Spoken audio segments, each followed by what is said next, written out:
આજે તો ગાડીને ડોક્ટર પાસે લઈને આવી ગયા છે ને ગાડીની ફૂલ ટ્રીટમેન્ટ કરાવવાની છે ને ઓપરેશન કરવાનું છે એટલે બધે જ પેલા લાંબો પગ નાખવાનો છે એટલે પગ કાપવાની તૈયારી ચાલુ થઈ ગઈ છે ને પછી તો ગાડીને હળગાવી દીધી. આ તો પછી ખબર પડી આ તો વેલ્ડિંગ કરે છે વેલ્ડિંગ. ને પછી આ મોઢા વગરનું કયું પ્રાણી આવી ગયું છે એટલે હું શું આ તો આંખોમાં વેલ્ડિંગ નો વાગે ને એટલે આપણે મોઢા પર ટી શર્ટ ઓઢી લીધું છે.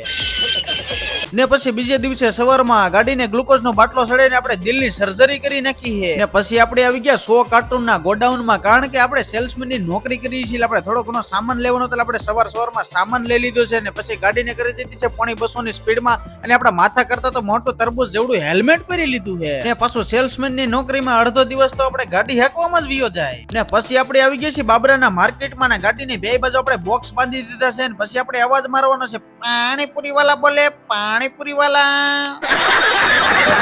ને પછી બાબરાની બજારમાં એક તારોડિયો મળ્યો, એના તમે ડાયલોગ તો સાંભળો. બાકી ચકલા કોઈ દી બાજ બને. એલા એક તો આ હુકલ હાટીકડા જેવો છે ને એમાં ગાડીનો ડ્રાઈવર હોય જાય છે, આને ક્યાંક પાપાનો પરો બનીને ઉડાડી નો દે. હવે આ ભાઈને ક્યારના 10 રૂપિયા ખોવાઈ ગયા છે તો ક્યારના મુજાઈને બેઠા છે ને પાછા આ ભાઈને 10 રૂપિયા મળી ગયા છે તો આપવાનું નામ નથી લેતા. હવે આ ભાઈનો જીવ જાય છે ને ઓલા ભાઈને તો દાંત આવે છે.